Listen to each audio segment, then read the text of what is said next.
ನಮಸ್ಕಾರ ರೈತ ಬಾಂಧವರೇ ಹಾಗೂ ಕೃಷಿಯಲ್ಲಿ ಆಸಕ್ತಿಯುಳ್ಳಂತಹ ಎಲ್ಲ ವೀಕ್ಷಕರೇ, ಇವತ್ತಿನ ದಿನ CRA ಬಗ್ಗೆ ಮಾತನಾಡೋಣವಾ?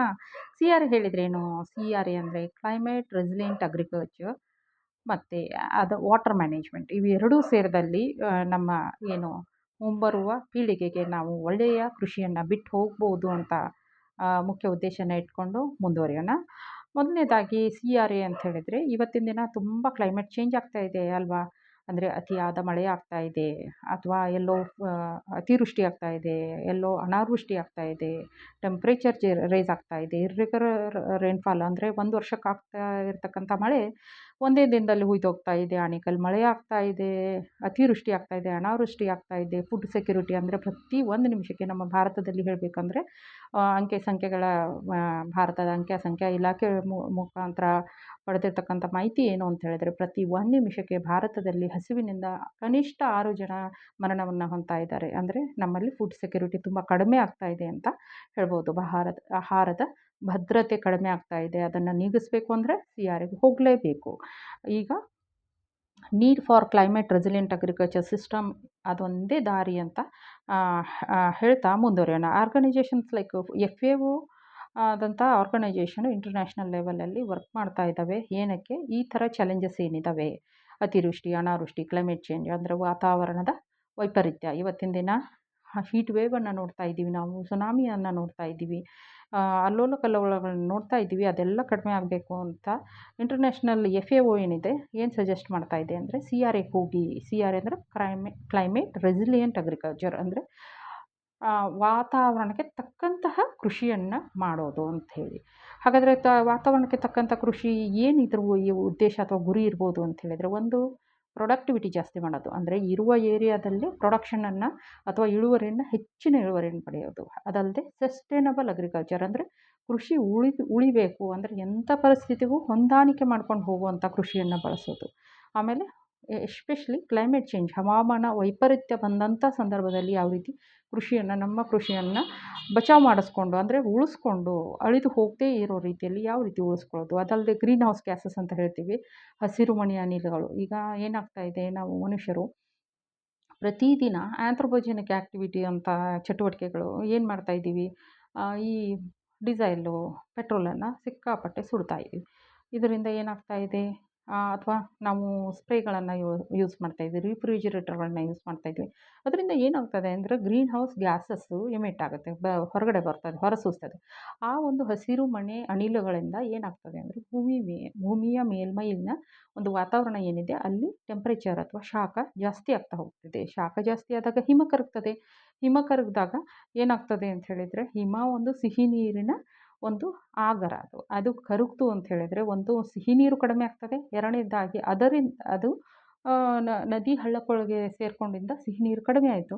ಅಲ್ಲದೆ ನದಿ ಹಳ್ಳಕೊಳ್ಳಗಳು ಸೇರಿಕೊಂಡು ಸಮುದ್ರ ಸೇರುತ್ತಲ್ವ, ಅದರ ಜೊತೆಗೆ ಮಣ್ಣನ್ನು ಕೂಡ ತೆಕ್ಕೊಂಡು ಹೋಗುತ್ತೆ. ಅಂದರೆ ಅದರಿಂದ ಏನಾಗುತ್ತೆ, ಮಣ್ಣಿನ ಒಂದು ಎರೋಜನ್ ಅಂತ ಹೇಳ್ತೀವಿ, ಅಥವಾ ಮಣ್ಣು ಪೋಲಾಗಿ ಹೋಗ್ತದೆ. ಒಳ್ಳೆಯ ಒಂದು ಫಲವತ್ತಾದ ಮಣ್ಣು ಏನು ತೆಳು ಪದರ ಭೂಮಿಯ ಮೇಲ್ಮೈ ಪದರ ಏನಿದೆ ಅದು ಕರಗಿ ನೀರಿನ ಜೊತೆ ಕರ್ಕೊಂಡು ಸಮುದ್ರವನ್ನು ಸೇರುತ್ತೆ. ಸಮುದ್ರ ಖಾರ ನೀರು ಅಥವಾ ಉಪ್ಪು ನೀರು ಇರ್ತದೆ. ಸಮುದ್ರ ಸಿಹಿ ನೀರು ಉಪ್ಪು ನೀರನ್ನು ಸೇರಿದರೆ ಬಳಸಲಿಕ್ಕೆ ಯೋಗ್ಯವಾಗೋದಿಲ್ಲ ಅಂತ ಹೇಳ್ಬೋದು. ಆದರೆ ನಾವೇನು ಮಾಡ್ತಾ ಇದ್ದೀವಿ ಇವತ್ತಿನ ದಿನ, ಕ್ಲೈಮೇಟ್ ಚೇಂಜ್ ಅಂತಕ್ಕಂಥ ವಿಷಯ, ಗ್ಲೋಬಲ್ ವಾರ್ಮಿಂಗ್ ಅಂತಕ್ಕಂಥ ವಿಷಯ ಏನಿದೆ, ಅಥವಾ ಹವಾಮಾನ ವೈಪರೀತ್ಯ ಅಂತಕ್ಕಂಥ ವಿಷಯ ಏನಿದೆ ಅಂತ ಹೇಳಿದರೆ, ನಾವು ನಮ್ಮ ಮನುಷ್ಯನ ಚಟುವಟಿಕೆಗಳಿಂದ ಹವಾಮಾನದಲ್ಲಿ ತುಂಬ ವೈಪರೀತ್ಯನ ತರ್ತಾ ಇದ್ದೀವಿ. ಇದು ಹೀಗೆ ಮುಂದುವರೆದಲ್ಲಿ ಏನಾಗ್ತದೆ ಅಂತ ಹೇಳಿದರೆ, ಮುಂದೊಂದು ದಿನ ನಮ್ಮ ಭೂಮಿ ಮೇಲೆ ನಮ್ಮ ಪೀಳಿಗೆಗೆ ಕೃಷಿಯೇ ಉಳಿಯೋದಿಲ್ಲ. ಆದ್ದರಿಂದ ಗ್ರೀನ್ ಹೌಸ್ ಗ್ಯಾಸಸನ್ನು ಕಡಿಮೆ ಮಾಡಬೇಕು, ಕ್ಲೈಮೇಟ್ ಚೇಂಜನ್ನು ಕಡಿಮೆ ಮಾಡಬೇಕು ಅಂತಂದರೆ ನಾವು CR ಮೊರೆ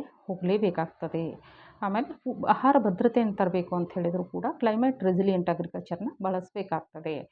ಹಾಗಾದರೆ ಇಂಪ್ಯಾಕ್ಟ್ ಏನಿದ್ರದ್ದು, ಕ್ಲೈಮೇಟ್ ಚೇಂಜ್ದು ಇಂಪ್ಯಾಕ್ಟ್ ಏನಾಗ್ತದೆ ಅಂದರೆ, ಮೊದಲು ಟೆಂಪ್ರೇಚರ್ ಜಾಸ್ತಿ ಆಯಿತು, ಆಮೇಲೆ ಹೆಚ್ಚು ಕಡಿಮೆ ಎರೇಟಿಕ್ ಮಳೆ ಆಗ್ತದೆ. ಅಂದರೆ ಆಗದೇ ಇರುವಂಥ ಸಂದರ್ಭದಲ್ಲಿ ನಾವು ಯಾವಾಗ ಎಕ್ಸ್ಪೆಕ್ಟ್ ಮಾಡಿರ್ತೀವೋ ಆವಾಗ ಬಿಟ್ಟು ಬೇಕಾದಾಗೆಲ್ಲ ಮಳೆ ಆಗ್ತದೆ. ಆಣಿಕಲ್ ಮಳೆ ಥರ ಮಳೆ ಆಗ್ತದೆ.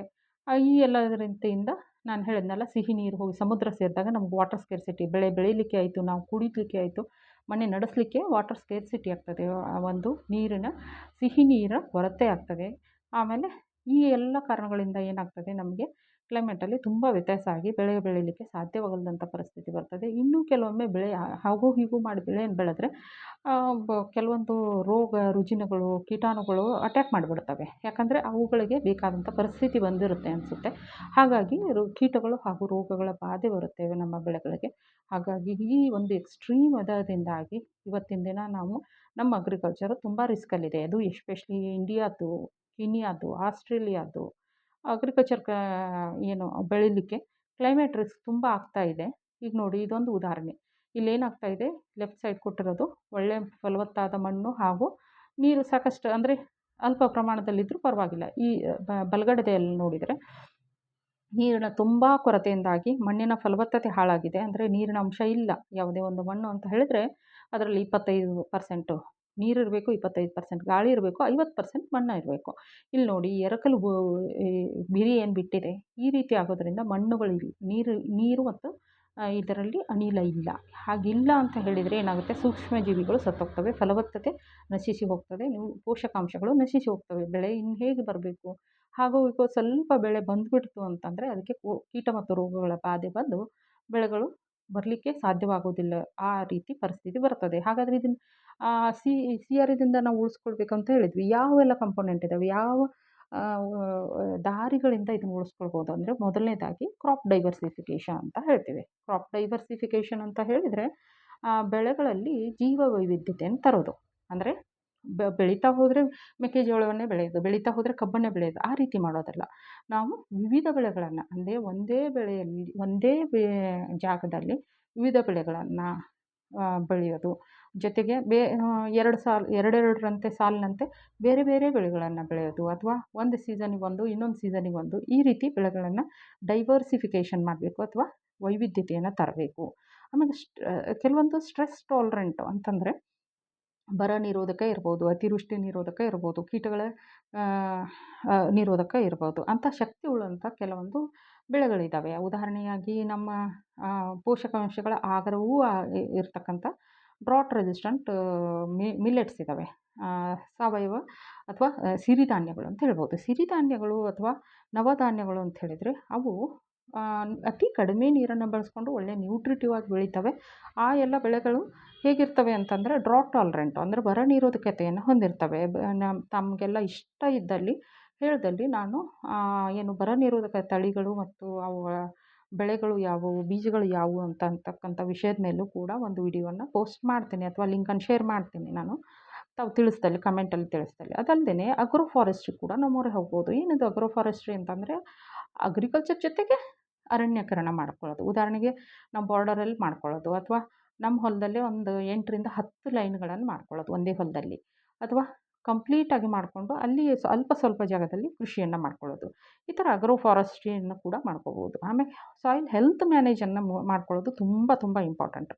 ಹೆಲ್ತ್ ಮ್ಯಾನೇಜ್ ಅಂತ ಹೇಳಿದರೆ ಮಣ್ಣು ಆರೋಗ್ಯವಾಗಿದ್ದಾಗಲೇ ತಾನೇ ಬೆಳೆ ಚೆನ್ನಾಗಿ ಬರೋದು. ಆದ್ದರಿಂದ ಮಣ್ಣಿನ ಆರೋಗ್ಯವನ್ನು ಕಾಪಾಡ್ಕೊಳ್ಳೋದು ಯಾವುದೆಲ್ಲ ಇದೆ ಅದ್ರ ಮೇಲೂ ಕೂಡ ನಾನು ವಿಡಿಯೋ ಆಲ್ರೆಡಿ ಮಾಡಿದ್ದೀನಿ.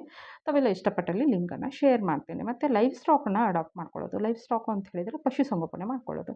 ಈಗ ನೋಡಿ ಅತಿವೃಷ್ಟಿ ಆಯಿತು ಅಥವಾ ಅನಾವೃಷ್ಟಿ ಆಯಿತು, ಬೆಳೆ ಬರ್ತಾ ಇಲ್ಲ ಅಂಥ ಸಂದರ್ಭದಲ್ಲಿ ನಮ್ಮಲ್ಲಿ ಇರ್ತಕ್ಕಂಥ ಹಸುಗಳು ಅಥವಾ ಮೊಲ ಇರ್ಬೋದು, ಕುರಿ ಇರ್ಬೋದು, ಕೋಳಿ ಇರ್ಬೋದು, ಅವುಗಳ ಕಡೆಯಿಂದ ಕೂಡ ನಾವು ಆರ್ಥಿಕ ಸಬಲತೆಯನ್ನು ಕಾಣ್ಬೋದು, ಅಥವಾ ನಮಗೆ ಲಾಸ್ ಆಗದೇ ಇರೋ ರೀತಿಯಲ್ಲಿ ನಾವು ನಡ್ಕೊಂಡು ಹೋಗ್ಬೋದು. ಈಗ IRRI ಅಂತಕ್ಕಂಥ ಒಂದು ಸಂಸ್ಥೆ ಇದೆ, ಇಂಟರ್ನ್ಯಾಷನಲ್ ರೈಸ್ ರಿಸರ್ಚ್ ಇನ್ಸ್ಟಿಟ್ಯೂಟ್. ಅದು ಫಿಲಿಪೈನ್ಸಲ್ಲಿದೆ. ಅದು ಅಂತಾರಾಷ್ಟ್ರೀಯ ಒಂದು ಸಂಸ್ಥೆ, ಆಯಿತಾ. ಅಲ್ಲಿ ಭತ್ತದ ರೆಸಿಲಿಯೆಂಟ್ ವೆರೈಟೀಸನ್ನು, ತುಂಬ ರೆಸಿಲಿಯೆಂಟ್ ವೆರೈಟೀಸನ್ನು ಡೆವಲಪ್ ಮಾಡಲಾಗಿದೆ. ಅವನ್ನು ಕೂಡ ನಾವು ಬಳಸ್ಕೊಂಡು ನಾವು ಇವತ್ತಿನ ದಿನ ಕ್ರಾಪ್ ಡೈವರ್ಸಿಫಿಕೇಷನ್ನು ಮತ್ತು ಸ್ಟ್ರೆಸ್ ಟಾಲರೆಂಟ್ ಕ್ರಾಪ್ಗಳನ್ನ ಬಳಸ್ಕೊಳ್ಬೋದು ಅಂಥೇಳಿ. ಇಲ್ಲಿ ನೋಡಿ ಕ್ರಾಪ್ ಡೈವರ್ಸಿಫಿಕೇಷನ್ ಅಂತ ಹೇಳಿದರೆ ಇಲ್ಲಿ ಬೇರೆ ಬೇರೆ ಬೆಳೆಗಳನ್ನು ಹಾಕಿದ್ದಾರೆ. ಕ್ರಾಪ್ ರೊಟೇಷನ್ನು ಇರ್ಬೋದು, ಡೈವರ್ಸಿಫಿಕೇಷನ್ ಇರ್ಬೋದು ಅಂತ ಹೇಳಿದರೆ ನಾವೇನು ಮಾಡ್ಬೋದು, ಒಂದಾದ ಮೇಲೆ ಬೆಳೆಗಳನ್ನು ಬೆಳ್ಕೊಳ್ಳೋದಿರ್ಬೋದು. ಉದಾಹರಣೆಗೆ ಈಗ ನಮ್ಮ ದ್ವಿದಳ ಧಾನ್ಯಗಳಿದ್ದಾವಲ್ಲ, ಅವು ಸಾರಜನಕವನ್ನು ನಿಸರ್ಗದಿಂದ ತಮ್ಮಲ್ಲಿ ಸ್ಥಿರೀಕರಣಗೊಳಿಸ್ತವೆ. ಉದಾಹರಣೆಗೆ ಶೇಂಗಾದಲ್ಲಿ ರೈಸೋಬಿಯಮ್ ಅಂತಕ್ಕಂಥ ಬ್ಯಾಕ್ಟೀರಿಯಾ ಸಾರಜನಕವನ್ನು ಸ್ಥಿರೀಕರಿಸಿ ಗುಳ್ಳೆಗಳ ಆಕಾರದಲ್ಲಿ ಬೇರುಗಳಲ್ಲಿ ಕಟ್ಟುತ್ತೆ. ಅದನ್ನು ಸಾರಜನಕವನ್ನು ಕಟ್ಟಿ ಬೆಳೆಗಳಿಗೆ ಕೊಡುತ್ತೆ. ಬೆಳೆಗಳಿಗೆ ಅವೈಲೇಬಲ್ ಫಾರ್ಮಲ್ಲಿ ಅಥವಾ ಅದು ಬಳಸ್ಕೊಳ್ಳೋಕ್ಕೆ ಸಾಧ್ಯವಾಗೋ ರೂಪದಲ್ಲಿ ಕೊಡುತ್ತೆ. PSB ಅಂತಕ್ಕಂಥದ್ದು ಒಂದು ಬ್ಯಾಕ್ಟೀರಿಯಾ ಇದೆ. ಅದು ಏನು ಮಾಡುತ್ತೆ ಅಂದರೆ ಫಾಸ್ಫೇಟ್ ಅಂತಕ್ಕಂಥದ್ದು ಕಲ್ಲಿನ ರೂಪದಲ್ಲಿರುತ್ತೆ. ಅದು ಒಂದು ಪೋಷಕಾಂಶ ಫಾಸ್ಫೇಟ್ ಅಂತಕ್ಕಂಥದ್ದು. ಅದನ್ನು ಕರಗಿಸಿ ಫಾಸ್ಫೇಟ್ ಸಾಲ್ಯುಬಲೈಸಿಂಗ್ ಬ್ಯಾಕ್ಟೀರಿಯಾಗಳು ಇದ್ದಾವೆ. ಅದನ್ನು ಕರಗಿಸಿ ಬೆಳೆಗಳಿಗೆ ಕೊಡುತ್ತವೆ ಅವು. ಹಾಗಾಗಿ ನಾವೇನು ಮಾಡಬೇಕು ಅಂತ ಹೇಳಿದರೆ ಫಾಸ್ಫೇಟ್ ಸಾಲ್ಯುಬಲೈಸರ್ ಬ್ಯಾಕ್ಟೀರಿಯಾನ ಬಳಸ್ಕೊಳ್ಳುವಂಥ ಒಂದು ವ್ಯವಸ್ಥೆಯನ್ನು ಕೂಡ ನಾವು ಮಾಡಬೇಕಾಗತ್ತೆ. ಅದಲ್ಲದೆ ನೋಡಿ, ಇಲ್ಲಿ ಭತ್ತ ಅಥವಾ ಭತ್ತ ಬೆಳೀತಾ ಇದ್ದಾರೆ. ಇಲ್ಲಿ ನೀರು ತುಂಬ ಇದೆ, ಅತಿವೃಷ್ಟಿ ಅಂತ ಅಥವಾ ನೀರು ಜಾಸ್ತಿ ಇದೆ. ಇದು ಕೂಡ ಅತಿಯಾದದ್ದು, ಅದು ಕಡಿಮೆನೇ ಆಗಲಿ ಜಾಸ್ತಿನೇ ಆಗಲಿ ಅದು ಒಳ್ಳೆಯದಲ್ಲ. ಇದು ಜಾಸ್ತಿ ಆಗಿದೆ, ಅದನ್ನು ಟಾಲರೆಂಟ್ ಮಾಡ್ಕೊಳ್ಳುವಂಥ ನಾನು ಆವಾಗಲೇ ಹೇಳ್ದಂಗೆ ಫಿಲಿಪೈನ್ಸಿಂದ ಕೆಲವೊಂದು ವೆರೈಟಿಗಳು ಭತ್ತದ ವೆರೈಟಿಗಳು ಡೆವಲಪ್ ಆಗಿದೆ ಅಂಥೇಳಿ. ಇಲ್ಲಿ ನೋಡಿ, ಆಗ್ರೋ ಫಾರೆಸ್ಟ್ರಿ ಸಿಸ್ಟಮ್ ಅಂತ ಹೇಳಿದರೆ ಇದು ಕೃಷಿ ಜಮೀನು. ಆ್ಯಕ್ಚುಲಿ ಇಲ್ಲಿ ಮಳೆ ಕಡಿಮೆ ಇರ್ಬೋದು ಅನ್ಕೋತೀನಿ. ಹಾಗಾಗಿ ಇಲ್ಲಿ ಅರಣ್ಯೀಕರಣಕ್ಕೆ ಒತ್ತು ಕೊಟ್ಟಿದ್ದಾರೆ. ಅರಣ್ಯ ಕಡಿಮೆ ಮಳೆಯಲ್ಲೂ ಬಂದುಬಿಡುತ್ತೆ. ಯಾವಾಗೆಲ್ಲ ಮಳೆ ಚೆನ್ನಾಗಿರ್ತದೋ ಆವಾಗ ಬೆಳೆಗಳನ್ನು ಬೆಳೀತಾರೆ. ಮಿಕ್ಕಿದ ಟೈಮಲ್ಲಿ ಈ ಅರಣ್ಯ ಮೇಲೆ ಮಾತ್ರ ರೈತರು ಅವಲಂಬಿಸಿರ್ತಾರೆ ಅಂತಕ್ಕಂಥದ್ದು. ಇನ್ನು ಮಣ್ಣಿನ ಆರೋಗ್ಯವನ್ನು ಕೂಡ ನಾವು ಕಾಪಾಡಬೇಕು. ಮಣ್ಣು ಅಂತ ಹೇಳಿದರೆ ಅದು ಸ್ಪಂಜ್ ಥರ ಇರಬೇಕು. ಅದ್ರ ಮೇಲೆ ನಡ್ಕೊಂಡು ಹೋದರೆ ನಾವು ಆರಾಮಾಗಿ ನಡ್ಕೊಂಡು ಹೋಗೋ ಥರ ಇರಬೇಕು. ಟಾರ್ ರೋಡ್ ಮೇಲೆ ನಡೆದ ಥರ ಫೀಲಿಂಗ್ ಬರಬಾರ್ದು. ಮತ್ತು ಅದು ಚಹಾ ಪುಡಿ ಥರ ಉದುರುದ್ರಾಗಿರಬೇಕು ಅಂತಕ್ಕಂಥದ್ದು.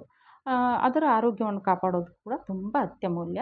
ತಾವು ತಿಳಿಸ್ದಲ್ಲಿ ಅಥವಾ ಕಮೆಂಟ್ ಮಾಡಿದಲ್ಲಿ ಅದರ ಆರೋಗ್ಯದ ಕುರಿತಾಗಿಯೂ ಒಂದು ವಿಡಿಯೋನ ನಾನು ಪೋಸ್ಟ್ ಮಾಡ್ತೇನೆ ಅಂಥೇಳಿ. ಇನ್ನು ಲೈಫ್ ಸ್ಟೈಲ್ ಅಡಾಪ್ಷನ್ ಏನಕ್ಕೆ ಬೇಕು ಅಂತ ಹೇಳಿದರೆ, ಕ್ಲೈಮೇಟ್ ಚೇಂಜ್ ಆಗ್ತಾ ಇದೆಯಲ್ವಾ, ಎಲ್ಲ ಎರೆಹುಳುಗಳಂತಹ ಇತರೆ ಎಲ್ಲ ಸೂಕ್ಷ್ಮಾಣುಜೀವಿಗಳು ಅಥವಾ ರೈತನ ಮಿತ್ರ ಕೀಟಗಳು ಹೊರಟೋದು, ಮಿತ್ರ ಪ್ರಾಣಿಗಳು ಹೊರಟೋದು ಅಂತ ಹೇಳಿದರೆ ನಾವೇನು ಮಾಡೋದಾಗ ಅಲ್ವಾ. ಅದಕ್ಕಾಗಿ ಹಸು ಮತ್ತು ಪಶುಸಂಗೋಪನೆಯಾದಂಥ ಕುರಿ ಇರ್ಬೋದು, ಆ ಥರದ್ದೆಲ್ಲ ಮಾಡಿದಾಗ ಅದರ ಗೊಬ್ಬರದಿಂದ ಮಣ್ಣನ್ನು ಜೀವಂತವಾಗಿಡ್ಬೋದು. ಹಾಗೆ ಜೀವಂತವಾಗಿಟ್ಟಲ್ಲಿ ನಾವೇನಾಗುತ್ತೆ ಅಂತ ಹೇಳಿದರೆ ಮಣ್ಣಿನ ಆರೋಗ್ಯವನ್ನು ಕಾಪಾಡೋದ್ರ ಜೊತೆಗೆ ಕ್ಲೈಮೇಟ್ ಚೇಂಜ್ ಜೊತೆಗೆ ಹೋರಾಡ್ಬೋದು ಅಂಥೇಳಿ. ಇಲ್ಲಿ ನೋಡಿ, ಇಲ್ಲೇನಾಗ್ತಾ ಇದೆ ಅಂತ ಹೇಳಿದರೆ ಕ್ಲೈಮೇಟ್ ರೆಸಿಲಿಯಂಟ್ ರೈಸ್ ವೆರೈಟೀಸ್, ಅದೇ ಹೇಳಿದ್ನಲ್ಲ ಫಿಲಿಪೈನ್ಸು, ಅದರ ಕುರಿತಾಗಿ ಇಲ್ಲಿ ಚರ್ಚೆ ನಡೆದಿದೆ. ಇನ್ನು ಕ್ಲೈಮೇಟ್ ಚೇಂಜ್ ಇಂಪ್ಯಾಕ್ಟ್ ಏನೇನಾಗ್ತಾ ಇದೆ ಅಂದರೆ, ಒಂದು ಟೆಂಪ್ರೇಚರ್ ಜಾಸ್ತಿ ಆಗ್ತಾ ಇದೆ ಹೇಳಿದೆ. ಇರ್ರೆಗ್ಯುಲರ್ ರೈನ್ಫಾಲ್ ಅಂದರೆ ಯಾವಾಗಂದ್ರೆ ಆವಾಗ ಎಷ್ಟಂದ್ರಷ್ಟು ಮಳೆ ಬೀಳ್ತಾ ಇದೆ. ಇಲ್ಲಿ ನೋಡಿ, ಡ್ರಾಟ್ ಆ್ಯಂಡ್ ಫ್ಲಡ್ ಆಗ್ತಾ ಇದೆ ಅಂದರೆ ಅತಿವೃಷ್ಟಿ ಅನಾವೃಷ್ಟಿ. ಆಮೇಲೆ ಮಣ್ಣು ಡಿಗ್ರೇಡ್ ಆಗ್ತಾ ಇದೆ, ಹಾಳಾಗ್ತಾ ಇದೆ, ತನ್ನ ಜೀವಂತಿಕೆಯನ್ನು ಕಳ್ಕೊಳ್ತಾ ಇದೆ. ಮತ್ತು ರೋಗ ಮತ್ತು ಕೀಟಗಳ ಬಾಧೆ ಜಾಸ್ತಿ ಆಗ್ತಾ ಇದೆ. ಅವೆಲ್ಲದಕ್ಕೂ ಉತ್ತರ ಅಂತ ಹೇಳಿದರೆ, ಅವೆಲ್ಲವನ್ನು ತಡಿಲಿಕ್ಕೆ ಉತ್ತರ ಅಂತ ಹೇಳಿದರೆ CRA ಕ್ಲೈಮೇಟ್ ರೆಸಿಲಿಯಂಟ್ ಅಗ್ರಿಕಲ್ಚರ್. ಇದು ಒತ್ತು ಕೊಡೋದು ಅದರ ಮೇಲೆ ಸಸ್ಟೈನಬಲ್ ಅಗ್ರಿಕಲ್ಚರ್ ಮೇಲೆ, ಎಫಿಷಿಯೆಂಟ್ ವಾಟರ್ ಯೂಸ್ ಮೇಲೆ, ಮಣ್ಣಿನ ಆರೋಗ್ಯವನ್ನು ಕಾಪಾಡುವಲ್ಲಿ, ಮಣ್ಣಿನಲ್ಲಿ ಜೀವ ವೈವಿಧ್ಯತೆಯನ್ನು ಕಾಪಾಡುವಲ್ಲಿ, ಮತ್ತು ಯಾವುದೇ ರೀತಿಯ ರಿಸ್ಕ್ಗಳು ಬರದೇ ಇರೋ ರೀತಿ ನೋಡಬೇಕು ಅಂದರೆ CRA ಈಸ್ ಮಾಸ್ಟ್ ಅಂತ ಹೇಳ್ಬೋದು. ಹಾಗಾದರೆ ಏನು ಮಾಡ್ತಾರೆ, ರೆಸಿಸ್ಟೆಂಟ್ ಡ್ರಾಟ್ ಇರ್ಬೋದು, ಫ್ಲಡ್ ಇರ್ಬೋದು, ರೆಸಿಸ್ಟೆಂಟ್ ಕ್ರಾಪ್ಗಳನ್ನು ಅಥವಾ ಇನ್ಸೆಕ್ಟ್ ಪೆಸ್ಟ್ ರೆಸಿಸ್ಟೆಂಟ್ ಬೆಳೆಗಳನ್ನು ಬೆಳಿಬೋದು. ಕ್ರಾಪ್ ರೊಟೇಷನ್ ಆವಾಗಲೇ ಹೇಳ್ದಂಗೆ ದ್ವಿದಳ ಧಾನ್ಯದ ಜೊತೆಗೆ ಏಕದಳ ಧಾನ್ಯ, ಹಾಗೆ ಕ್ರಾಪ್ ರೊಟೇಷನ್ ಮಾಡಿ ಬೆಳೆದಂಥ ಒಂದು ಸಂದರ್ಭದಲ್ಲಿ ಮಣ್ಣಿನ ಆರೋಗ್ಯದ ಜೊತೆಗೆ ನಮಗೆ ರೈತನಿಗೆ ಸತತವಾಗಿ ಆದಾಯ ಸಿಗ್ತಾ ಬರುತ್ತೆ. ಮಿಕ್ಸ್ಡ್ ಕ್ರಾಪಿಂಗ್ ಅಂದರೆ ಏಕದಳ ಧಾನ್ಯಗಳು ದ್ವಿದಳ ಧಾನ್ಯಗಳು ಸಾಲುಗಳಲ್ಲಿ ಅಥವಾ ಒಂದು ಫಾರ್ಮುಲಾ ಹಾಕ್ಕೊಂಡು ಎರಡು ಸಾಲು ಒಂದು ಬೆಳೆ, ಇನ್ನೊಂದು 4 ಸಾಲು ಒಂದು ಬೆಳೆ, ಈ ಥರ ಒಂದು ಫಾರ್ಮುಲಾ ಹಾಕ್ಕೊಂಡು ಬೆಳೆಯನ್ನು ಬೆಳೀತಕ್ಕಂಥದ್ದು. ಆಮೇಲೆ ಸೋಯಿಂಗ್ ಡೇಟನ್ನು ಅಡ್ಜಸ್ಟ್ ಮಾಡ್ಕೋಬೇಕು. ಕೆಲವೊಮ್ಮೆ ಏನಾಗುತ್ತೆ, ಮಳೆ ಆದಂಥ ಒಂದು ಸಂದರ್ಭದಲ್ಲಿ ಮಳೆ ಹೆಚ್ಚು ಕಡಿಮೆ ಆದಾಗ ನಮ್ಮ ಸೋಯಿಂಗ್ ಡೇಟ್ ಕೂಡ, ನಮ್ಮ ಬಿತ್ತನೆ ಡೇಟ್ಗಳನ್ನು ಕೂಡ ಅಡ್ಜಸ್ಟ್ ಮಾಡ್ಕೊಳ್ಳೋದು. ಆಮೇಲೆ ಇಂಟಗ್ರೇಟೆಡ್ ಪೆಸ್ಟ್ ಆ್ಯಂಡ್ ಡಿಸೀಸ್ ಮಾಡೋದು. ಇಂಟಗ್ರೇಟೆಡ್ ಪೆಸ್ಟ್ ಆ್ಯಂಡ್ ಡಿಸೀಸಸ್ ಅಂತಂದರೆ ಈ ಏನು ಕೀಟ ಮತ್ತು ರೋಗಗಳೇನು ಬರ್ತವೆ ಅದನ್ನು ಇಂಟಗ್ರೇಟ್ ಆಗಿ ಹೋರಾಡೋದು. ಅಂದರೆ ಎಲ್ಲರೂ ಸೇರುವವರು ಎಲ್ಲ ವಿಧದಿಂದ ಹೋರಾಡೋದು. ಅಂದರೆ ಬಯಾಲಜಿಕಲ್ ಇರ್ಬೋದು, ಜೆನೆಟಿಕಲ್ ಇರ್ಬೋದು, ಕಲ್ಚರಲ್, ಫಿಸಿಕಲ್, ಕೆಮಿಕಲ್ ಎಲ್ಲ ದಾರಿಗಳ ಮುಖಾಂತರ ಕೀಟಗಳು ಮತ್ತು ರೋಗಗಳ ಮೇಲೆ ಒಂದು ಯುದ್ಧವನ್ನು ಸಾರಿದಲ್ಲಿ ಆ ರೋಗ ಅಥವಾ ಕೀಟ ನಮ್ಮ ಬೆಳೆಗಳಿಗೆ ಹಾನಿಯನ್ನು ತಲುಪಿಸೋದಿಲ್ಲ. ಇದರ ಕುರಿತಾಗಿ IPM ಕುರಿತಾಗಿ ಯಾರಾದರೂ ಇಷ್ಟಪಟ್ಟಲ್ಲಿ, IPM ಆಫ್ ಕಾಟನ್ ಇರ್ಬೋದು, IPM ಆಫ್ ಬ್ರಿಂಜಾಲ್ ಇರ್ಬೋದು, ಇಷ್ಟಪಟ್ಟಲ್ಲಿ ಕಾಮೆಂಟ್ ಮಾಡೋದಲ್ಲಿ ನಾನು ಆ ಬೆಳೆಗಳ ಮೇಲೆ IPMನ್ನು ತಿಳಿಸ್ಕೊಡ್ತೇನೆ. ಅಂದರೆ integrated pest management, integrated disease management ಬಗ್ಗೆ ತಿಳಿಸ್ಕೊಡ್ತೇನೆ ಅಂತ ಹೇಳ್ತಾ ಮುಂದುವರಿಯೋಣ. ಈಗ ನಮ್ಮ ಸಾಯಿಲ್ ಮ್ಯಾನೇಜ್ಮೆಂಟು ಮತ್ತು CRAಗೆ ಏನು ರಿಲೇಷನ್ನು ಅಂತ ಹೇಳಿದರೆ, ಇಲ್ಲಿ ನೋಡೋಣ. ಇಲ್ಲಿ ಕ್ಲೈಮೇಟ್ ರೆಗ್ಯುಲೇಟ್ ಆಗುತ್ತೆ, ನ್ಯೂಟ್ರಿಯೆಂಟ್ಸು ಸೈಕ್ಲಿಂಗ್ ಆಗುತ್ತೆ. ಅಂದರೆ ದನಗಳು ಹುಲ್ಲನ್ನು ತಿಂತೆ ಸಗಣಿ ಹಾಕುತ್ತೆ ಮತ್ತು ಅದು ಭೂಮಿಗೆ ದೊರಕುತ್ತೆ. ಅದೇ ರೀತಿ ಅಂದರೆ ನ್ಯೂಟ್ರಿಯೆಂಟು ಭೂಮಿಗೆ ಪದೇ ಪದೇ ಬರ್ತಾ ಇರಬೇಕು. ಆಮೇಲೆ ಆರ್ಗ್ಯಾನಿಸಮ್ಸ್ ಎಲ್ಲ ಜೀವಿಗಳು ಭೂಮಿಯನ್ನು ಅವಲಂಬಿಸಿರೋದ್ರಿಂದ ಭೂಮಿಯನ್ನು ಮೊದಲು ಆರೋಗ್ಯವಾಗಿಡಬೇಕಾಗುತ್ತೆ. ಫ್ಲಡ್ ಆಗದೇ ರೀತಿಯಲ್ಲಿ ಕೆಲವೊಂದು ವಾಟರ್ ಶೆಡ್ ಆ್ಯಕ್ಟಿವಿಟೀಸನ್ನು ತೆಗೆದುಕೊಳ್ಬೇಕಾಗುತ್ತೆ. ಫಾರ್ಮಾಸ್ಯೂಟಿಕಲ್ ಮತ್ತು ಜೆನೆಟಿಕ್ ರಿಸೋರ್ಸ್ ಇದು ನಮ್ಮ ಮಣ್ಣು ಅಲ್ವಾ. ಆದ್ದರಿಂದ ಹಳೆ ಕಾಲದಲ್ಲಿ ಅಥವಾ ನಾನು ಚಿಕ್ಕವಳಿದ್ದಾಗ ನೋಡಬೇಕು ಅಂತ ಹೇಳಿದರೆ ಎಲ್ಲೋ ಬಿದ್ವಿ ಅಂತ ಹೇಳಿದರೆ, ಎಲ್ಲೋ ಬ್ಲಡ್ ಬರ್ತಾ ಇದೆ ಮೊಣಕಾಲಿಗೆ ಅಂತ ಹೇಳಿದರೆ ಮಣ್ಣನ್ನು ಹಾಕ್ತಿರ್ತಿದ್ರು. ಅಂದರೆ ಅಷ್ಟು ಫಾರ್ಮಾಸ್ಯೂಟಿಕಲ್ ಎಫೆಕ್ಟ್ ಇತ್ತು ಮಣ್ಣಲ್ಲಿ. ಇವತ್ತಿನ ದಿನ ಅದು ಅಳೆದು ಹೋಗ್ತಾ ಇದೆ. ನಾವು ಮತ್ತೆ ಭೂಮಿ ತಾಯಿಯನ್ನು ಆ ಲೆವೆಲಿಗೆ ಬೆಳೆಸೋಣ ಅಂತ. ಮತ್ತು ಇನ್ನು ಏನಂತಂದರೆ ಇನ್ಫ್ರಾಸ್ಟ್ರಕ್ಚರ್ ಮಾಡಬೇಕು ಮನುಷ್ಯ ಅಂತಂದರೂ ಕೂಡ ನಾವು ಇದ್ರ ಮೇಲೆ ಅಗ್ರಿಕಲ್ಚರ್ ಮೇಲೆ ಮಣ್ಣಿನ ಮೇಲೆ ಡಿಪೆಂಡ್ ಆಗಬೇಕಾಗತ್ತೆ. ಅದಲ್ಲದೆ ಕಲ್ಚರಲ್ ಹೆರಿಟೇಜ್ಗೂ ಕೂಡ ಮಣ್ಣಿನ ಮೇಲೆ ಡಿಪೆಂಡ್ ಆಗಬೇಕಾಗತ್ತೆ. ಫ್ಯೂವಲ್ ಮತ್ತು ಫೈಬರ್ ಬೇಕು ಅಂದರೂ ಕೂಡ ನಾವು ಮಣ್ಣಿನ ಮೇಲೆ ಡಿಪೆಂಡ್ ಆಗಬೇಕಾಗತ್ತೆ. ಆಮೇಲೆ ವಾಟರ್ ಪ್ಯೂರಿಫಿಕೇಷನ್ಗೂ ಕೂಡ ಮಣ್ಣು ಬೇಕು. ಇನ್ನು ಕಾರ್ಬನ್ ಸಿಕ್ವೆಸ್ಟ್ರೇಷನ್ ಅಂತ ಹೇಳ್ತೀವಿ. ಕಾರ್ಬನ್ ಸಿಕ್ವೆಸ್ಟ್ರೇಷನ್ ಅಂತ ಹೇಳಿದರೆ ತುಂಬ ಹೊಸ ಕಾನ್ಸೆಪ್ಟ್ ಇದು. ಇದೇನು ಅಂತ ಹೇಳಿದರೆ, ನಾವು ಇವತ್ತಿನ ದಿನ ಏನು ಹಸಿರುಮನೆ ಅನಿಲಗಳನ್ನು ಸೂಸ್ತಾ ಇದ್ದೀವಲ್ಲ, ಆ ಹಸಿರುಮನೆ ಅನಿಲಗಳು ಸೂಸ್ತಾ ಇರುವಂತಹ ದೇಶಗಳಲ್ಲಿ, ಪ್ರಾಮುಖ್ಯವಾದ ದೇಶಗಳಲ್ಲಿ ನಾವು ಏನು ಮಾಡ್ತಾ ಇದ್ದೀವಿ, ಅವ್ರಿಗೆ ದಂಡವನ್ನು ಕಟ್ಟಲಾಗ್ತದೆ. ಮತ್ತು ಅದೇ ರೀತಿ ದಂಡವನ್ನು ಕಟ್ಟಿ ಯಾರೆಲ್ಲ ಗಿಡ ಮರಗಳಿಂದ ಕಾರ್ಬನನ್ನು ಸಿಂಕ್ ಮಾಡಿ ಹಿಡಿದಿಟ್ಕೊಳ್ಳುವಂಥ ದೇಶಗಳೇನಿದ್ದಾವೆ ಅವಕ್ಕೆ ಕಾರ್ಬನ್ ಕ್ರೆಡಿಟ್ಗಳನ್ನು ಕೊಡಲಾಗ್ತದೆ. ಇದಕ್ಕೆ ಕಾರ್ಬನ್ ಸಿಕ್ವೆಸ್ಟ್ರಿಂಗ್ ಅಂತ ಹೇಳ್ತಾರೆ. ಈ ವಿಷಯ ಕುರಿತಾಗಿ ಹೆಚ್ಚಿನ ಮಾಹಿತಿ ಬೇಕು ಅಂತ ಹೇಳಿದರೆ ಕಮೆಂಟಲ್ಲಿ ತಿಳಿಸಿದರೆ ಹೆಚ್ಚಿನ ಮಾಹಿತಿಯನ್ನು ಕೂಡ ನೀಡಲಾಗುವುದು. ಅದೇ ರೀತಿ ಮಣ್ಣಿನ ಆರೋಗ್ಯ ಮತ್ತು ಕ್ಲೈಮೇಟ್ ರೆಸಿಲಿಯೆಂಟ್ ಕುರಿತಾಗಿ ಮಾತನಾಡೋದಾದರೆ, ಆರ್ಗ್ಯಾನಿಕ್ ಫಾರ್ಮಿಂಗ್ಗೆ ನಾವು ಇವತ್ತಿನ ದಿನ ಮೊರೆ ಹೋಗಬೇಕಾಗತ್ತೆ. ಕಾಂಪೋಸ್ಟು ಮತ್ತು ಗ್ರೀನ್ ಮ್ಯಾನ್ಯೂರ್ಗೂ ಕೂಡ ನಾವು ಹೆಚ್ಚಿನ ಬೆಲೆಯನ್ನು ಕೊಡಬೇಕಾಗತ್ತೆ. ಕ್ರಾಪ್ ರೊಟೇಷನನ್ನು ಕೂಡ ಮಾಡಬೇಕಾಗತ್ತೆ. ಮತ್ತು ಎಷ್ಟು ಸಾಧ್ಯವೋ ಅಷ್ಟು ಜೀರೋ ಟಿಲೇಜ್ ಅಂತ ಹೇಳ್ತೀವಿ, ಸಾಧ್ಯವಾದಷ್ಟು ಕಡಿಮೆ ಟಿಲೇಜನ್ನು ಕೂಡ ಮಾಡಬೇಕಾಗತ್ತೆ. ಅದಲ್ಲದೆ ನೀರಾವರಿ ಅಥವಾ ನೀರನ್ನು ಸದ್ಬಳಕೆ ಮಾಡ್ಕೊಳ್ಬೇಕು. ನಾವು ನೀರನ್ನು ಸದ್ಬಳಕೆ ಮಾಡಿಕೊಂಡಂಥ ಒಂದು ಸಂದರ್ಭದಲ್ಲಿ ಡ್ರಿಪ್ ಇರ್ಬೋದು ಅಥವಾ ಇತರೆ ಯಾವುದೇ ಇದರಿಂದ ನಾವು ನೀರನ್ನು ಸದ್ಬಳಕೆ ಮಾಡಿಕೊಂಡಂತಹ ಒಂದು ಸಂದರ್ಭದಲ್ಲಿ ನಮಗೆ ಏನಾಗ್ತದೆ ಅಂತ ಹೇಳಿದರೆ, ನೀರಿನ ಸದ್ಬಳಕೆಯ ಜೊತೆಗೆ ಮಣ್ಣನ್ನು ಉಳಿಸ್ದಂಗೆ ಆಗುತ್ತೆ ಅಂತಕ್ಕಂಥದ್ದು. ಈಗ ಕ್ರಾಪ್ ಡೈವರ್ಸಿಫಿಕೇಷನ್ ಅಂತ ಹೇಳ್ತೇವೆ, ಅಂದರೆ ಬೇರೆ ಬೇರೆ ಬೆಳೆಗಳನ್ನು ಬೆಳೀತಕ್ಕಂಥದ್ದು. ಇದು ಕೂಡ ನಮ್ಮ ಎನ್ವೈರ್ಮೆಂಟಿನ ಒಂದು ವೈಪರೀತ್ಯನ ತಡೆ ಹಿಡಿಯುತ್ತೆ. ಆಮೇಲೆ ಟೆಕ್ನಾಲಜಿದು ಏನು ರೋಲ್ ಇದೆ ಅಂತ ಹೇಳಿದರೆ, ವೆದರ್ ಫೋರ್ಕಾಸ್ಟಿಂಗ್ ಅಂತ ಮಾಡ್ತೇವೆ. ವೆದರ್ ಫೋರ್ಕಾಸ್ಟಿಂಗ್ ಅಂತ ಹೇಳಿದರೆ ಮುನ್ಸೂಚನೆಯಾಗಿ KSNDMC ಅವರು ಇರಲಿ, IMD ಅವರು ಇರಲಿ, ಇವತ್ತಿನ ದಿನ ಏನು ಮಾಡ್ತಾ ಇದ್ದಾರೆ ಅಂತ ಹೇಳಿದರೆ 74 ಗಂಟೆಗಳಲ್ಲಿ ಯಾವ ರೀತಿ ಮಳೆ ಆಗ್ತದೆ ಅಥವಾ ಯಾವ ರೀತಿ ವಾತಾವರಣ ಇರ್ತದೆ ಅಂತಕ್ಕಂಥ ಮುನ್ಸೂಚನೆಯನ್ನು ನೀಡ್ತಾರೆ. ಅದರ ಅನುಗುಣವಾಗಿ ನಾವು ರೈತ ಬೆಳೆಗಳನ್ನು ಬೆಳ್ಕೊಳ್ಳೋಕ್ಕೆ ಸಾಧ್ಯವಾಗ್ತದೆ. ಅಥವಾ ಕ್ಲೈಮೇಟ್ ಸ್ಮಾರ್ಟ್ ಬೆಳೆಗಳನ್ನು ಅಥವಾ ಬೀಜಗಳನ್ನು ಅವನು ಬಳಸ್ಕೊಂಡು ಆ ಫೋರ್ಕಾಸ್ಟನ್ನು ಉಪಯೋಗ ಮಾಡ್ಕೊಳ್ಬೋದು. ಅಥವಾ ಅವನೀಗ ರಾಶಿ ಮಾಡಿಕೊಂಡು ಅಥವಾ ಕೊಯ್ಲು ಮಾಡಿ ಹೊಲದಲ್ಲಿ ಇಟ್ಟಿದ್ದಾನೆ, ತಕ್ಷಣ ನಮ್ಗೆ ಗೊತ್ತಾಗುತ್ತೆ ಎಲ್ಲಿಂದ, KSNDMCಯಿಂದ ಬೆಳಗ್ಗೆ 9 ಗಂಟೆಗೆ ಗೊತ್ತಾಗುತ್ತೆ ಏನು ಇವತ್ತು ಮಳೆ ಆಗೋದಿದೆ ಅಂಥೇಳಿ. KSNDMC ಅಂತ ಹೇಳಿದರೆ Karnataka state natural disaster management. ಅದು ಒಂದು ಸೆಲ್ಲು DC ಅವ್ರ ಅಂಡರ್ ಇರುತ್ತೆ. ಅವರು ತಿಳಿಸ್ತಾರೆ 9 ಗಂಟೆ 15 ನಿಮಿಷಕ್ಕೆ ನಮಗೆ ಫೋನಿಗೆ ಮೆಸೇಜ್ ಬರುತ್ತೆ, ಏನು ಇವತ್ತು ಮಳೆ ಆಗ್ತಾಯಿದೆ ಅಂಥೇಳಿ. ಆಗ ರೈತ ತಕ್ಷಣವೇ ತಾನು ಕೊಯ್ಲು ಮಾಡಿಟ್ಟಂಥ ಬೆಳೆಗಳನ್ನು ಹೊಲದಿಂದ ತೆಕ್ಕೊಂಡು ಬಂದು ಬೇರೆ ಕಡೆ ಮಾರ್ಕೆಟ್ಗೋ ಅಥವಾ ಮನೆಯಲ್ಲೋ ಅದನ್ನು ದಾಸ್ತಾನೀಕರಣ ಮಾಡ್ತಾನೆ ಅಂತಕ್ಕಂಥದ್ದು. ಅದರಿಂದ ನಾವು ಏನು ಮಾಡಬೇಕು, ಟೆಕ್ನಾಲಜಿ ಹೊಸ ಏನು ಟೆಕ್ನಾಲಜಿ ಬರ್ತಾ ಇದೆ ಅವುಗಳನ್ನು ಬಳಸ್ಕೋಬೇಕು. ಕ್ಲೈಮೇಟ್ ಸ್ಮಾರ್ಟ್ ಬೆಳೆಗಳನ್ನು ಬೀಜಗಳನ್ನು ಬಳಸ್ಕೊಳ್ಬೇಕಾಗುತ್ತೆ. ಅಲ್ಲದೆ ಇರಿಗೇಷನಲ್ಲೂ ಅಷ್ಟೇ ತುಂಬ ಸ್ಮಾರ್ಟ್ ಟೆಕ್ನಾಲಜೀಸ್ ಬಂದಿದೆ ಇವತ್ತು. ಇಸ್ರೇಲ್ ಅಂತೂ ತುಂಬ ಮುಂದುವರೆದದ್ದು. ನಮ್ಮ ಇಡೀ ಒಂದು ಗ್ಲೋಬಲ್ಲಿ ಇಸ್ರೇಲ್ ತುಂಬ ಮುಂದುವರೆದ ರಾಷ್ಟ್ರ ನೀರಿನ ಸದ್ಬಳಕೆಯಲ್ಲಿ. ಆ ಎಲ್ಲ ಟೆಕ್ನಾಲಜಿಯನ್ನು ಕೂಡ ನಾವು ಬಳಸ್ಕೊಳ್ಬೋದು. ಅದಲ್ಲದೆ ರಿಮೋಟ್ ಸೆನ್ಸಿಂಗ್ ಟೆಕ್ನಾಲಜೀಸ್ ಕೂಡ ಬಂದಿದೆ, ಅದನ್ನು ಕೂಡ ನಾವು ಬಳಸ್ಕೊಳ್ತಾ ಹೋಗಬೇಕಾಗತ್ತೆ. ಅದಲ್ಲದೆ ಗೌರ್ಮೆಂಟ್ ಏನೇನು ಆ್ಯಕ್ಟಿವಿಟೀಸ್ ಗ್ಲೋಬಲಿ ಅಥವಾ ಇಂಡಿಯನ್ ನ್ಯಾಷನಲ್ಲಿ ಯಾವೆಲ್ಲ ಆ್ಯಕ್ಟಿವಿಟೀಸನ್ನು ಸ್ಟಾರ್ಟ್ ಮಾಡ್ಕೊಂಡಿದೆ ಅಂತ ಹೇಳಿದರೆ, ಕ್ಲೈಮೇಟ್ ಅಡಾಪ್ಷನಿಗೆ ನ್ಯಾಷನಲ್ ಲೆವೆಲಲ್ಲಿ ಇನಿಷಿಯೇಟಿವ್ ಸ್ಟಾರ್ಟ್ ಆಗಿದೆ. ಸಸ್ಟೈನಬಲ್ ಅಗ್ರಿಕಲ್ಚರ್ಗೂ ಸ್ಟಾರ್ಟ್ ಆಗಿದೆ. ಅದಲ್ಲದೆ ಇಂಟರ್ನ್ಯಾಷನಲ್ ಲೆವೆಲಲ್ಲಿ UNFCCC ಅಂಥೇಳಿ, ಅಂದರೆ United Nations framework convention on climate change ಮೇಲೆ ಯುನೈಟೆಡ್ ನೇಷನ್ನು ಕೂಡ ವರ್ಕ್ ಮಾಡ್ತಾ ಇದೆ. ಆಮೇಲೆ FAO ಕೂಡ ಹಲವಾರು ಯೋಜನೆಗಳನ್ನು ತೆಕ್ಕೊಂಡು ಬಂದಿದೆ. ಸಸ್ಟೈನಬಲ್ ಅಗ್ರಿಕಲ್ಚರು, CSO ಏನೆಲ್ಲ ಮಾಡಬೇಕು.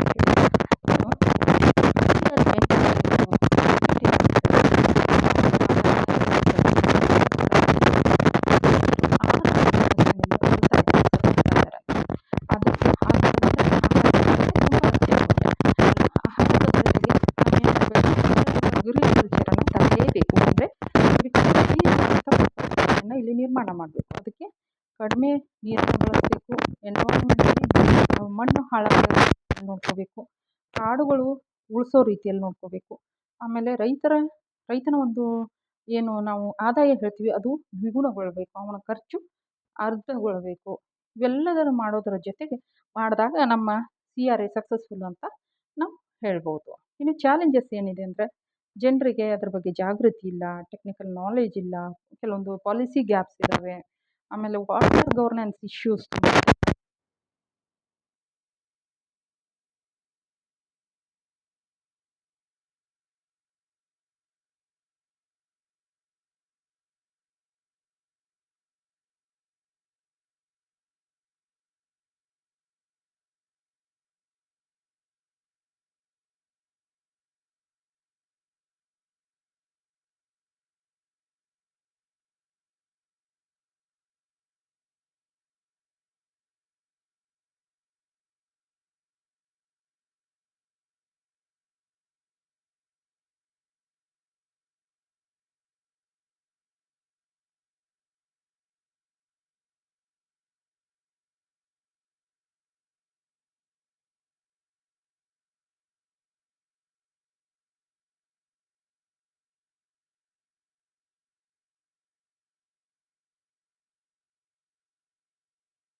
ಉದ್ದೇಶ. ಇನ್ನು ವಾಟರ್ ಶೆಡ್ ಮ್ಯಾನೇಜ್ಮೆಂಟ್ ಇಲ್ಲಿ ನೋಡಿ, ಇದೊಂದು ಏರಿಯಾ, ಇಲ್ಲಿ ಬಿದ್ದಂಥ ಮಳೆ ಎಲ್ಲ ಮಳೆಯು ಹರ್ಕೊಂಡು ಗುಡ್ಡದಿಂದ ಒಂದು ಏರಿಯಾಕ್ಕೆ ಬರ್ತಾ ಇದೆ. ಅದನ್ನು ಯಾವ ರೀತಿ ಮುಕ್ತಗೊಳಿಸುತ್ತೇವೆ?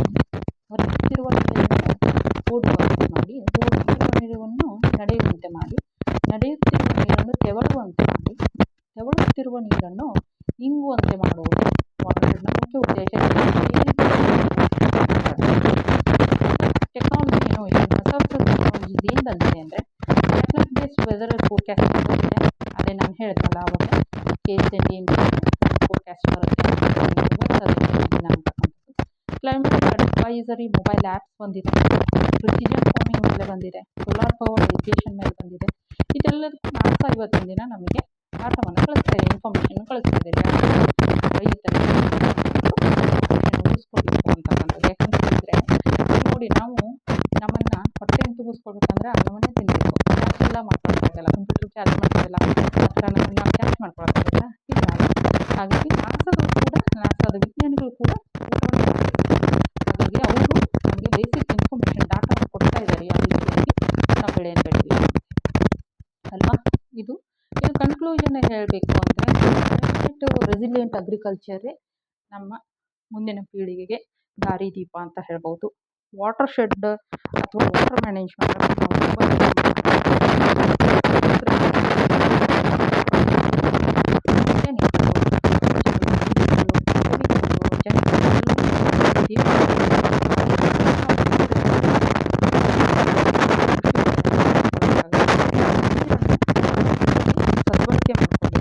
ಲಾಂಗ್ ಟರ್ಮಲ್ಲಿ ಅಗ್ರಿಕಲ್ಚರ್ನ ಪ್ರಾಡಕ್ಟಿವಿಟಿ ಜಾಸ್ತಿ ಮಾಡಬೇಕು.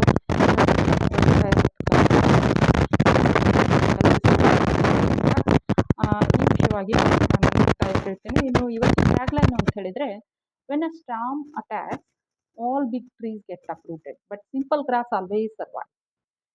ಅಂದರೆ ತುಂಬ ಅತಿಯಾಗಿದ ಮಳೆಯಾದಾಗ ಏನಾಗುತ್ತೆ ಹೇಳಿ, ಗಿಡಗಳೆಲ್ಲ ಬಿದ್ದೋಗ್ತವೆ, ಆದರೆ ಹುಲ್ಲು ಬೀಳುತ್ತಾ ಇಲ್ಲ.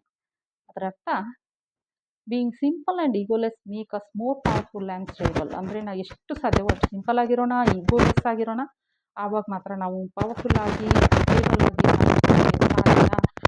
ಹೇಳ್ತಾ ಸರ್ವೇ ಜನ ಸುಖಿನೋ ಭವಂತು.